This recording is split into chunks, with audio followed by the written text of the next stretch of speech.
Hey, what is up everyone? Welcome back to another video. In this video, we're going to be talking about the top certifications you should get if you're trying to get into cybersecurity, specifically offensive security.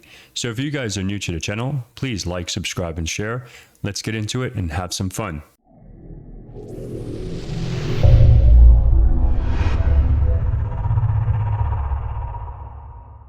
All right, so like always, I always like to start from the bottom and move up.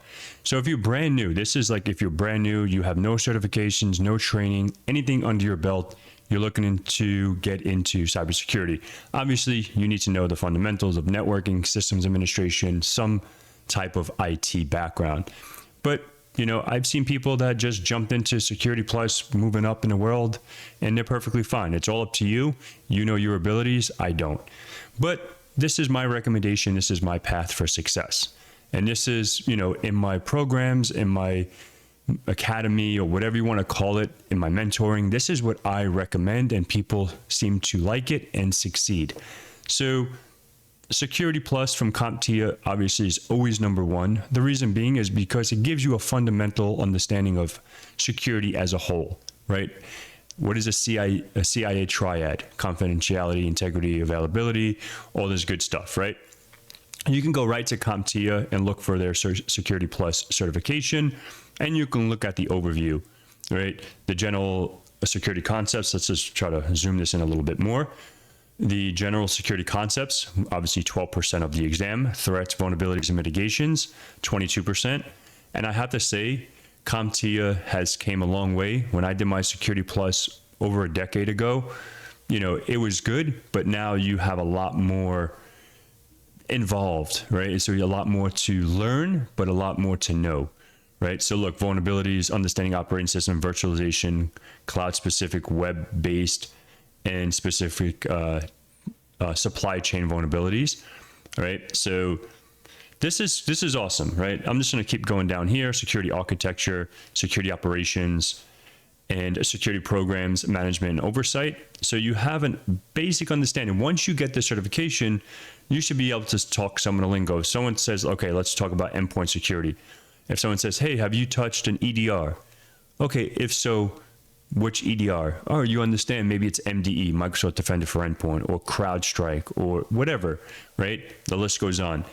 And then like IPS, IDS, intrusion detection systems, intrusion prevention, all right? One is preventing these attacks and one is detecting, alerting on it. So which one would you want into your environment? Obviously IPS would be better, but anyhow, this is not a negotiation on that. So then you have DLP, data loss prevention, NAC, network access controls, XDR, NDR, or XDR and EDR, endpoint and extended detection and response. All right, so you can learn so much from the Security Plus today. It's definitely worth it, right? So now you have, remember, this is more for the offensive security side, right? So now you have your Security Plus. Yeah, you can maybe go up to your Pen Test Plus if you want, just to get more of the offensive security, you know, oversight. But I would say the next one would be PMPT. So even though TCM, they banned me from their Discord, I don't know why, because I'm just a real one. I'd keep it real. But I love TCM stuff. I've done that PJPT, PMPT, and their certification is really realistic, right? It's not really CTF driven. So you can get your PJPT. I should have put that one on here first. And that's Practical Junior Penetration Tester. So in there, you're inside of an environment, you're doing an internal assessment, you write a report, you submit it, and then you get your grade, pass or fail. Excuse me. And then the next one, once you get your PJPT, I did my PMPT, which is Practical Network Penetration Tester. You work from the outside in, right? You do an external pen test, you get into the internal side, and then you do your internal assessment just like you would if you're a pen tester, right? So that's what's really, really cool. And, you know, you can go through their certifications. I just wanted to point this one out. What is it? You know, it's obviously a practical exam. A real world, you have 5 days to complete it, and then 2 days to write your report. And the cool thing is what they include, or you can see it, you know, hands-on labs. It's really cool. They show you how to set up your lab and everything like that. You have 5 days to complete it, 2 days to do your report. And the cool thing is about the PMPT, you have to present a live debrief. What does this mean? This means you go on to one of their employees, you debrief, you talk about the exam, and you talk about your assessment, right?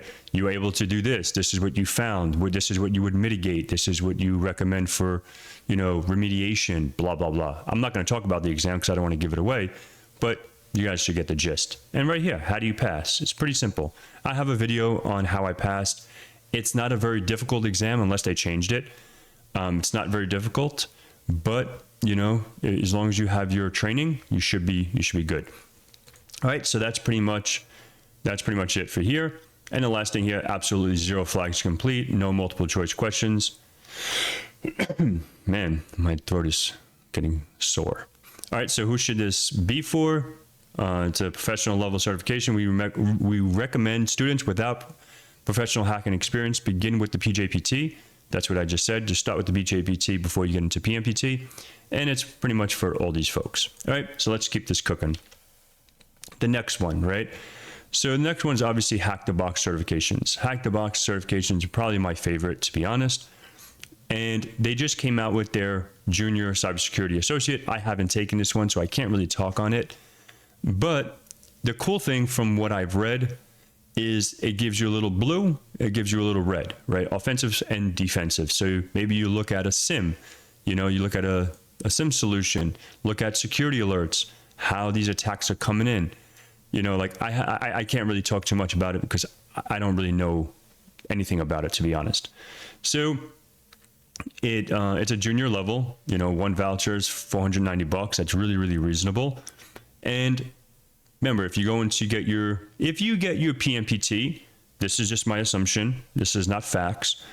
If you got your PMPT, I think you can skip over their junior, right? Because you already took the PJPT, maybe the PMPT. I think you can step right into CPTS. So CPTS is really, really fun. I took it. It was not easy. I failed the first time because my report sucked. And then I passed because I had to do some tweaks on my report. But I like to talk about my failures, right? That's how we learn. I'm only human. So here we have the CPTS is highly a hands-on certification, and it's really hard. An intermediate level. So I can only imagine how the CAPE is. I'm going through the CAPE training, which is I did the CBBH2. This is more for the web app stuff. If you're looking to get into web application, that's not my favorite, but I did this to get my bearings moving in that. And the defensive one, I haven't taken this yet either. I might take this just for giggles, just to see how it is, because I did complete the SOC training. And web expert, forget that one. That's too over my head. And then Active Directory expert, right? Active Directory penetration testing expert. So this one I will probably eventually go for once I complete everything. This is strictly on Active Directory and internal assessments. So you learn all about Cobras, LTLM, abusing misconfiguration within AD components such as ADCS, WSUS, Exchange, and Domain Trust. So this one is going to be fun. And this is about $1,200. And that's pretty much for the Hack the Box, right? Let's keep it going. The next one I want to talk about here is and this is not any specific order. I just went online, looked at the certifications that I would recommend from the feedback and everything that I gathered. So Certified Red Team Professional. So I think I never took this exam. I haven't taken this exam. But from what I've heard, this is more strictly Active Directory driven. It's not really red teaming per se. You're not doing any C2, any invasion or anything like that. This is strictly for like AD. And it is one of their beginner level certifications. So I would say this will probably be easier than CPTS, but you never know. I haven't taken it, so I can't speak on it. But I heard really good things about it. You get to learn a lot of cool things. And the cool thing is, which obviously a lot of the other certifications are different, you get to use, it's like a Windows environment. So you're doing everything through PowerShell, not through like Kali Linux that maybe you're used to, or Exegol, or whatever you're used to for your pen testing distro. So what are the requirements for the certification? This is pretty much just, you have 24 hours to do a hands-on, fully patched enterprise of Active Directory and all that fun stuff. And how long does it take you to study? So no experience, probably 3 months, intermediate 2 months, and if you're a good expert, a month. So that's pretty cool. It gives you a little breakdown. Like 3 months, you should be good, right? And what is the goal? The goal is it has 5 targeted servers, an additional for a foothold student. So what I would say, if you get maybe the beginner, for an example, I'm just going to give a little feedback. 3 months, say for example, you're still not well equipped for this exam after 3 months and you don't want to pay. There's something called Lotus and GOAT. GOAT is Games of Active Directory. It's a fully Active Directory environment that you can put, depending on how much resources you have on your machine, but it's definitely an alternative. If you run out of lab time, you can use that and be Gucci. You'll be good.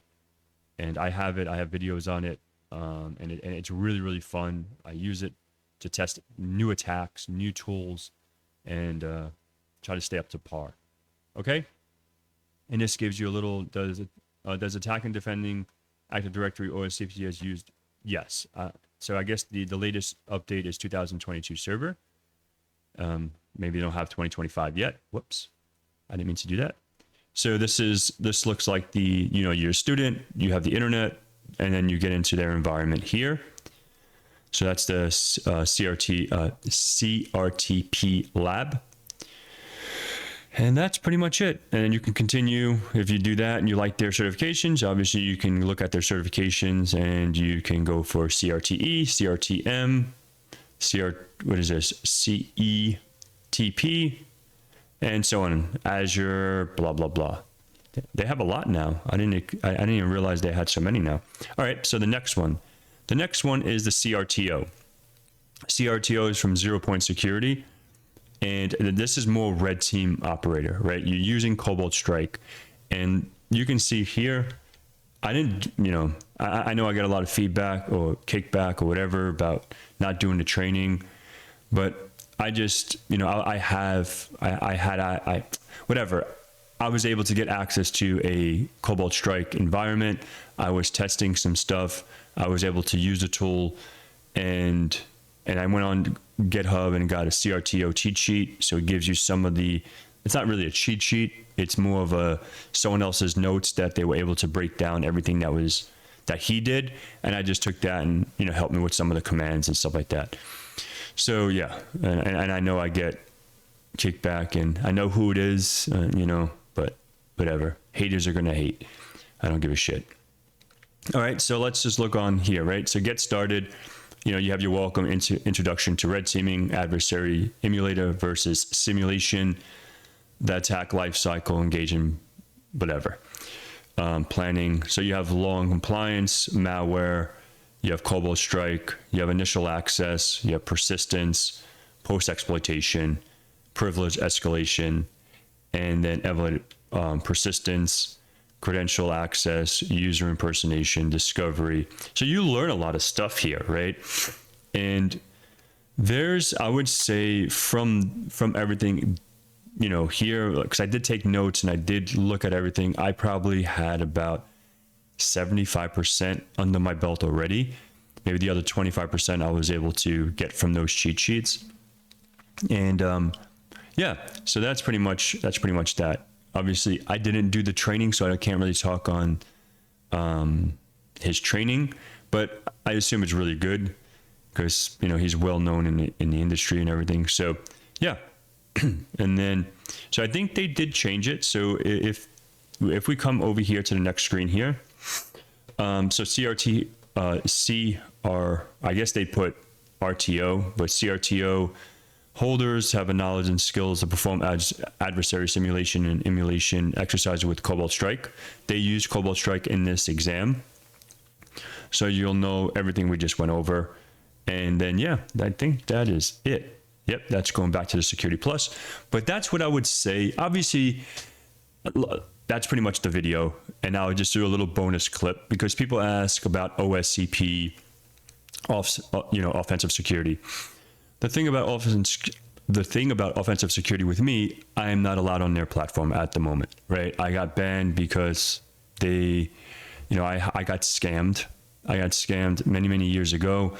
I took the exam in a different platform. I presented an OSCP, and people were like, okay, like OffSec reached out. I helped them with the investigation. That's the funny thing.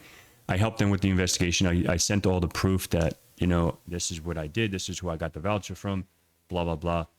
So to make a long story short, I don't know if I'll ever get the OSCP or ever be allowed, you know, me personally.